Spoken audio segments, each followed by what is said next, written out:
Welcome to the Cabral Concept, where board-certified naturopath and integrative health practitioner Dr. Stephen Cabral shares how he was diagnosed at the age of 17 with a life-altering illness and given no hope for recovery. It was only after studying and traveling all over the world did he discover how to combine ancient Ayurvedic healing practices with state-of-the-art naturopathic and functional medicine to fully rebalance the body and re-energize it with life. It's time to discover how to get well, lose weight, and finally feel alive again. And now, here's your host, Dr. Stephen Cabral.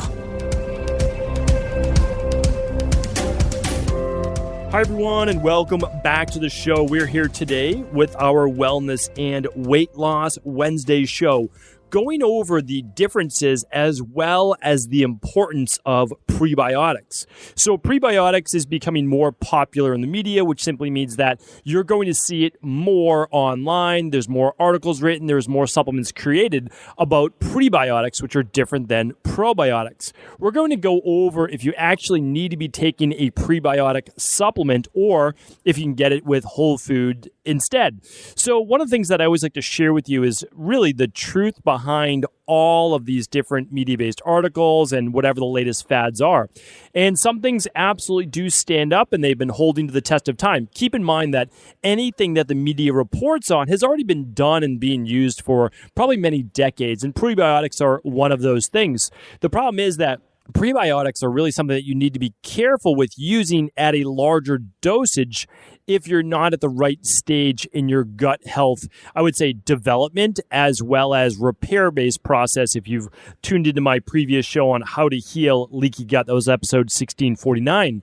So today's episode 1657. If you tune into stephencabral.com/1657, you'll see the different links to whether it's research or whatever it might be there as well.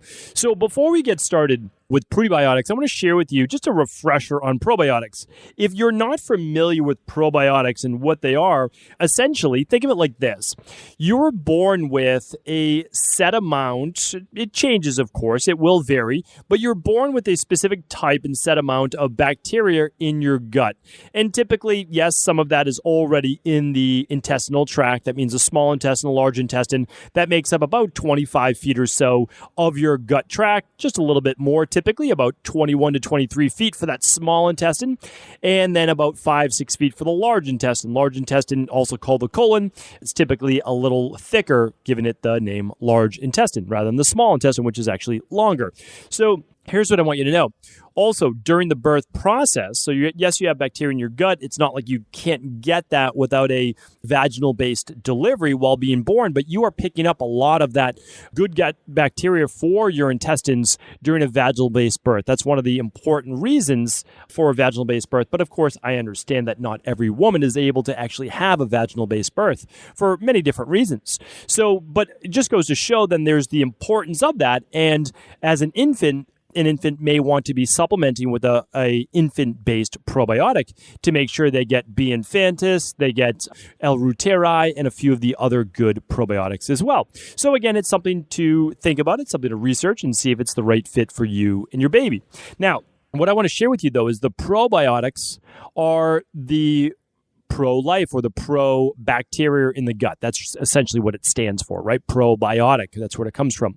So what we want to understand is that the bacteria in your gut is developed as an infant, as a child, okay? And then what happens is over the course of your life, if you've taken in a lot of alcohol, again, if you go back to that show on leaky gut, you kind of hear all of the reasons why your gut may become imbalanced. And that can be from stress, poor food combining, fried foods, birth control, antibiotics, heavy metals, you name it. I mean, all sorts of different things, parasites, H. pylori. And what we do is we end up with this imbalance sometimes in the gut bacteria, and that affects our immune system. So it affects the inflammation in our body. It can lead to joint pain, brain issues, nervous system issues, you name it, because about 80% of your immune system is in and around those intestines. It's your first line defense, especially from everything coming out of the intestines, which is meant to be the outside of the body. So if there's gut permeability, then all of this can seep into the bloodstream, causing all sorts of inflammation and essentially a war zone between your immune cells, your white blood cells, immunoglobulin A, immunoglobulin E, M, G, and it's fighting all of the different bacteria, proteins, etc. that come into the bloodstream. If this kind of sounds new to you, head over to stevencabral.com/podcasts. Just scroll along the images at the top, and you'll see one on how to fix your digestion forever. And that goes through all different shows. I really believe you'll have all the knowledge you need after listening to those shows about how to go about rebalancing your health. Because as I've always said, if you can give me 2 things to work on with each individual, yes, of course, I would love the entire de-stress protocol. But if you can give me 2 things, I'm working on stress and I'm working on the gut. That's it. Of course, again, do more, but if you can work on those 2 things, and I know that it's no small undertaking, but you can pretty much fix the majority of people with those 2 things. And by fix, I'm using that in air quotes. I'm talking about overall health for the body, right? Because we need to look at the sympathetic nervous system, which is fight or flight, parasympathetic, that's stress, and then that also affects the gut. And the gut affects the brain, right? The gut-brain axis. Again, if this is new to you, please go back, check out previous shows at stevencabral.com/podcast. Remember, there's no rush. This is the rest of your life. Go back, listen to the archives of the show. Get yourself a good integrative health understanding, and then pass it on to friends, pass it on to neighbors, your community, your kids. I mean, that's what this is all about, because not everyone's going to go and get their IHP certification, their naturopathic doctoral degree, their acupuncture, like whatever it might be. So just keep in mind that you can have the same education, you can have the same knowledge base and put it into real life work. And so that's what these shows are really all about. And that's what my book, The Rain Barrel Effect, is all about as well. It's like, this was written for real people who want to empty their rain barrel, get well, and be able to live a life with real vitality from mental, emotional, and physical based health. So, okay, probiotics, that's the bacteria that's in the gut. One thing to understand is a lot of people are taking a probiotic. And that's actually, it's a good thing for most people. Here's why. Let's say you use a probiotic like we always recommend, for example. We're recommending when someone has gone through one of our gut-based protocols. Okay, I won't get into all of those. All of the protocols you can see are at equilibriumnutrition.com, and you're welcome to research those. We've essentially open sourced what we do for an integrative health-based practice. It's all at equilibriumnutrition.com. You can see the products we use, you can see the ingredients we use, you can see exactly how we do it. That's something that we teach, of course, inside of IHP, the Integrative Health Practitioner Institute, but it's something we open source for the world so that other practitioners can see what we do, anybody can see what we do. We don't believe in this whole thing about competition. Our goal is to help people, right? So what we do is we say, listen, we want to get this out here to as many people as possible, and we want it to be free. So that's what we do in the podcast. Of course, we can't give away our protocols. They cost a lot of money, to us. These are not cheap products. These are the best of the best. The nice thing is when you do a protocol, it's going to last 12 weeks, and then that's it. And the ParaPro one would be like 8 weeks, and the intestinal cleanse would be 5 days. The CBO would be 12 weeks. The mold is 8 weeks. So you can kind of look at it. There's a finite period of time, but with each of those, we're using a probiotic typically after, or at least around the second half of it. And there's very good reason, because if you already have gut overgrowth, bacterial overgrowth, we were one of the originators of this. And again, not trying to put a gold medal on our chest or anything. But what we're saying is when you're in private practice, you're reading all the research, but you're also saying, hey, we're working with real people in the real world. This isn't working by giving them a probiotic right from the start. They already have all of this overgrowth. We're going to start to implement it in a very specific fashion. And again, you can go back and you can see exactly how we do it. I've done podcasts on it, all of those different things. You can see exactly how we do it, and it works incredibly well. We've been doing that now for a good decade. But we're an advocate of probiotics, especially after antibiotic use or during antibiotic use, etc., because you want to be able to fight back against those negative forms of bacteria. You want to be able to replenish good forms. But for the most part, they are transient, which means they hang out for a week or two, and then they move through the gut microbiome and they come out in your stool. Your stool is mainly bacteria. That's not a bad thing. It just means you're taking your daily probiotic or your fermented foods if you choose to. But the reason why we like a probiotic is that we can make it dairy-free, and also we can stage the amount that someone gets. So if they do better with 1 capsule, great. If they do better with 2 capsules, great. If they do better with 2 capsules upon waking, 2 before bed, 4 a day, then that's great too. It's based on the person, and we give a specific dosage. Like, that's one of the big things about true functional medicine or orthomolecular medicine, is that you're actually looking at all the variables. So if you take in fermented food, you don't always know the exact amount of probiotics that you're getting. And I'm not saying that's a bad thing. In Ayurveda, there's, of course, using fermented foods as well. And those work for some people and they don't work for others. I mean, fermented foods don't work great for me. I'm much more prone to histamine with my genetics. So they're just not as great for me. Do I have some fermented carrots, fermented beets, fermented sauerkraut every once in a while? Yes. Do I do a lot of fermented dairy? No, I really don't. It just doesn't work great for my body. So, but again, that's probiotics. Okay. So advocates of probiotics, but now we're seeing a lot more with prebiotics. And so prebiotics are a little bit different. And I should say they're a lot different. They are synergists with probiotics, meaning they feed them, but they are not a bacteria. So they are actually nutrients within whole foods that allow the bacteria in the gut microbiome to grow. So now I know there's a lot of practitioners out there listening, and they're probably saying you're probably already doing some critical thinking. And you're saying, well, if a person has gut overgrowth, then we may not want to use prebiotics. And if you're thinking that, then I'm excited, because here's why. You're starting to use that critical thinking that I want you to rely on you, not always your doctor, right? So you're saying to yourself, if we already have massive amounts of gut overgrowth and we're getting all sorts of bloating and gas and digestive issues, well, we might not want to do then a lot of prebiotics, which don't necessarily preferentially feed the good bacteria. They can feed the negative forms of bacteria as well. Now, believe it or not, we actually need a lot of those negative bacteria, but just as a smaller amount. E. coli is a perfect example of that. So, and I would say Candida is another example as well. It's a yeast, not a bacteria, but we need it for our body. We just don't want it overgrown. So again, you can test all of these. I always want to make sure. We did a survey the other day and it was like 20% of people, 1 out of 5 people didn't even know that you can test all of these things right at home. So we run a Candida metabolic and vitamins test that will look at Candida and bacterial overgrowth, as well as Clostridium difficile markers in your gut. And then we run a stool and parasite bacteria test. So the first one, the Candida metabolic and vitamins test, that's a urine test right at home. That's the number 1 test. The number 2 for bacterial overgrowth, like lots of bacterial overgrowth or parasites, as well as H. pylori. That's the stool and parasite test. And then there's the IgG food sensitivity test. Those are the 3 gut tests. If you can run them all, then you are way ahead of the game. Like you're going to know your gut inside and out. So that's a great thing to do. If you're only able to run one, it's for sure the Candida metabolic and vitamins test, unless you believe you have a parasite, of course.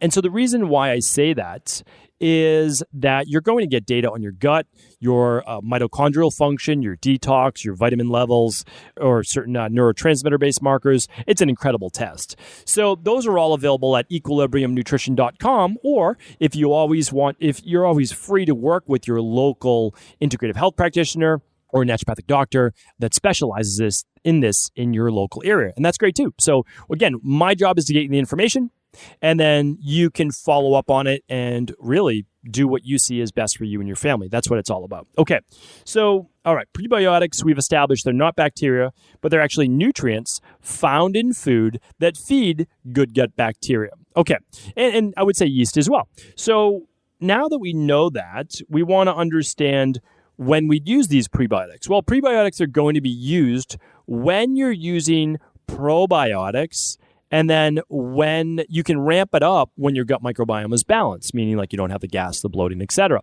So think of it this way.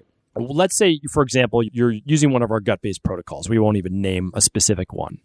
You're using that. You begin to implement some of the strains of probiotics that we recommend in the particular order. You wait for those probiotics to begin to do their magic, which means set up placeholders in the gut microbiome as you're using antimicrobials and biofilm disruptors. Again, if this is new to you, go over to stephencabral.com/podcast. Simply scroll through those images at the top, whether you're on your phone or desktop, and check out the how to fix your digestion topics.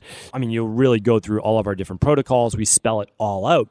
And it's game-changing for people. I mean, it was game-changing for me. I'm simply passing it along to you. I went through all of this myself. Believe me, the only reason that I know any of this is, first, I did it all wrong. Then I learned how to do it right. And then I improved it based on 250,000 client appointments, wellness client appointments that we've done. That's how you get good at anything, right? Is like you do it over and over and over. You see what works. You see what doesn't work. you tweak it, and then you get to a point where you say, I mean, this just works. It's just, it just works. We see it every single day in the real world. So, and again, that information is there for you.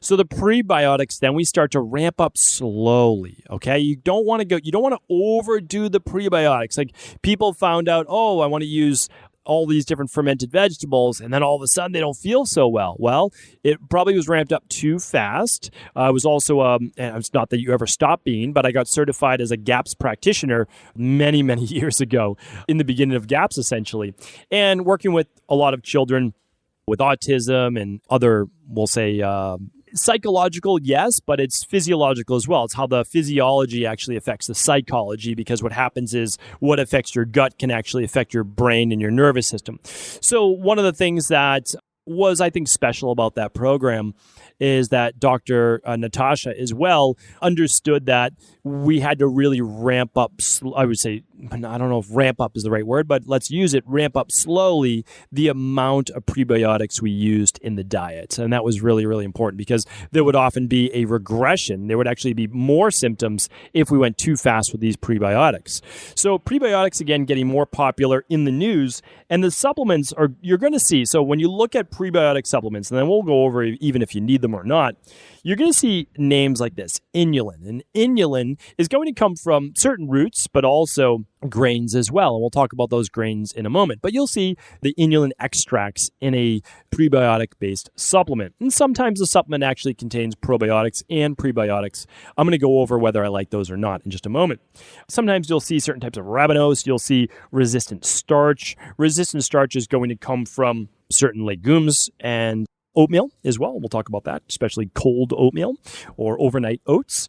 You'll see polyphenols sometimes. Not often, but you'll see polyphenols from food-based items like walnuts. And then you'll see fructooligosaccharides. So this is essentially an extract from certain carbohydrates. FOS, you probably won't see it spelled out like I just said it, but it is fructooligosaccharides, specific type of sugars. Don't think of it as like high calories or it's going to spike your blood sugar. That's not what it's about. It's an actual extract from fructans or fructooligosaccharides. And again, this is like the exact thing you don't want to do if you're rebuilding your gut. You don't want to use these in the beginning because they're going to feed the bacteria that you're trying to remove. So that's why, of course, we've learned that and we don't use those. And then there are galacto-oligosaccharides, and that looks like GOS. And again, it's a certain extract as well of certain carbohydrates too. So the last part is fermented foods. And you can look at this as kind of a supplement, like because there will be fermented, let's say there'll be fermented food extracts inside your supplement, or it's a fermented prebiotic. You'll often see that. Well, that essentially means that it goes through an aging-based process where they're fermenting this, and they can actually use it inside of a capsule as well. Now, the interesting thing is that fermented foods, I would consider them a supplement, but they're also whole foods. Like, that's the interesting thing. I also consider coffee or tea a supplement. You're using herbs. Coffee, obviously a bean, but you're using it as a supplement. You're not eating the coffee beans, right? You're actually extracting the caffeine is really what you're doing for most people who drink coffee. And with tea, I shouldn't say that. Coffee, you're getting a lot of benefits as well, as long as it doesn't kick you into, let's say, fight or flight, sympathetic nervous system response, where then you're beginning to increase your own blood sugar levels, you're increasing anxiety, increasing nervous system, sympathetic nervous system dominance, but that's a topic for a different day. But there are great antioxidants. There's tons of polyphenols in green tea, even though there's a little bit of caffeine. And that caffeine does act differently. But think of fermented foods, really. You're doing it essentially for a reason. Now, some people ferment foods in order to be able to can them or bottle them and have them last a long time. And that's totally great. All right. They're building up their food supply and all that's fantastic. But do keep in mind that you are changing the nature of the food and you're allowing bacteria to grow on those foods. A lot of people don't like to hear this, but really fermented food has been rotting. And I know that sounds gross, but I want you to think of it that way, is like bacteria is growing on that food. And so you really have changed its dynamic. Now, humans have done that for various reasons, and there is actually benefits to fermented-based foods if it works for you. So I have no problems with it. Again, I've used it in Ayurvedic clinics all over the world. And I just know that it doesn't work for everyone in my practice, so I just don't push it on everyone. That's all. All right, the last part is this. let's talk about just a few more. So there's acacia gum, or acacia gum. I always forget how to pronounce that, but it's ACACIA. There is agave inulin, and inulin can come from many different sources, and agave is just one of those. There is also guar gum, which I would say is the most beneficial out of all of them. You'll see that a ton in Ayurvedic medicine, and that's because it's mild. So we can use that on a daily basis, even with someone going through any of our gut-based protocols, and we never see any issues with it. That's the amazing thing about it. So that's been talked about, by so many of my mentors as well. Guar gum is like the preferential one, and it comes from the guar bean. So it's basically coming from a whole food. It's coming from a bean, and there's no glycemic-based response to it. So I'm a huge advocate of that one, and I have no problem with that at all. And again, I've kind of really dug deep in the research and seen all of the great benefits to the gut and immune system, etc. But I probably tackled it on a previous podcast. But really, and I'll link up some research today for you as well, okay? So if you go to stephencabral.com/1657, I'll link up that research to a PubMed-based article. And now I want to give you some foods where as you're beginning to rebuild that gut microbiome, or if you're doing well now, then great, start to add some of these into your diet. So the first one, and I like to stay unbiased, although I'm not recommending this product for most people, and that's wheat. Now, yes, there was lots of wheat in Ayurvedic-based diets. I just think that wheat back then and the overall inflammatory load was not as great 5,000-6,000 years ago.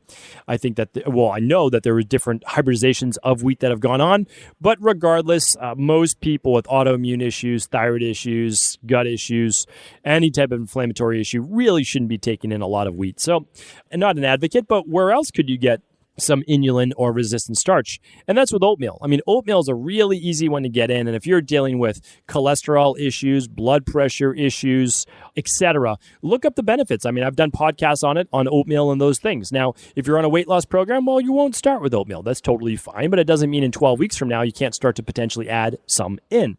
Other great ones, let's say you are on a weight loss program, you could certainly add in some walnuts for a lot of those polyphenols. The nice thing about walnuts is you're also going to get those omega-3s. Let's move on to a certain fruit. Bananas, although typically more on the greener side, are going to have more of that resistant starch. And again, there's benefits, right? There's benefits to both. A little bit more green, a little bit more hardy, more resistant starch. Now, as they start to get those brown spots, well, now you're getting a banana that's going to have a little bit more of what's called TNF, or tumor necrosis factor.